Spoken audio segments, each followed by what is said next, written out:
আজকে ভেড়ামারা প্ল্যাটফর্মে গিয়ে আমরা কি করলাম, কি খেলাম, আজকে সে ভিডিওটা তোমাদের সাথে থাকবে। আর হ্যাঁ, আরেকটা কথা, আজকে আমি আমার মনের কিছু দুঃখ কষ্টের কিছু ঘটনা তোমাদেরকে বলবো, ঠিক আছে?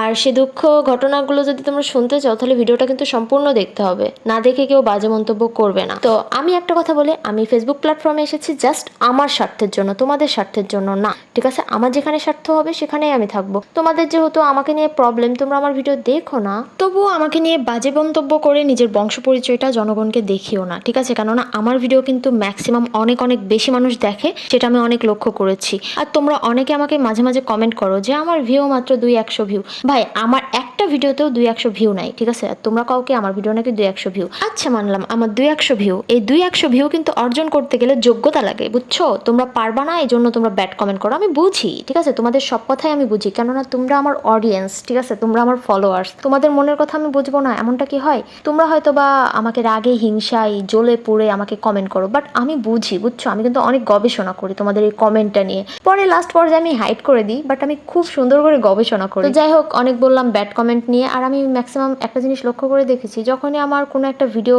ফরিউতে যায় তখনই দেখি সব কোথাকার কোন ডাস্টবিন মাসবিন যুক্ত হয়ে আমাকে আজে বাজে মন্তব্য করে। তাছাড়া কিন্তু আমাকে নর্মালি যখন আমার ভিউ কম থাকে তখন আমার ভালোবাসার মানুষগুলো কিন্তু অনেক ভালো ভালো কমেন্ট করে, কমেন্টগুলো পড়তেও ভালো লাগে, উত্তর দিতেও ভালো লাগে। তো যাই হোক, তো আজকের ভিডিও তোমরা কে কোথায় থেকে দেখছো অবশ্যই কিন্তু কমেন্ট করতে একদমই ভুলবে না। আর আমার ভিডিওটা যদি ভালো লেগে থাকে অবশ্যই কিন্তু একটা করে শেয়ার করে দিও, আর লাইক করতেও কিন্তু ভুলো না। তো যাই হোক, আজকে কেন জানি না ভয়েস দিতে একদমই ইচ্ছা করছিল না, তারপরও টুকটাক ভয়েস দিলাম আর কি। তো আমার ভিডিওটা যদি ভালো লেগে থাকে অবশ্যই লাইক কমেন্ট শেয়ার করে দিও। আল্লাহ হাফেজ।